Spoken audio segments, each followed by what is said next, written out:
To begin with, a special tire lubricant is applied to the tire beads and rim edges. Welcome back to the channel. Today, we're taking you through the complete professional tire installation process using Puncture equipment, step by step.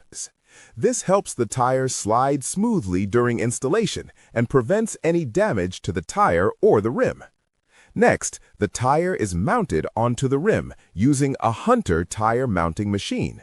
With its advanced technology and smooth rotation, the tire is installed safely, accurately, and efficiently. Once the tire installation is complete, the next step is air filling. Using a digital air pressure meter, the tire is inflated to the manufacturer's recommended PSI. The digital meter ensures precise air pressure, which is essential for safety and better vehicle performance.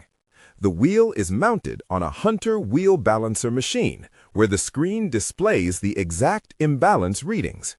Based on these readings, the required balance weights are applied precisely.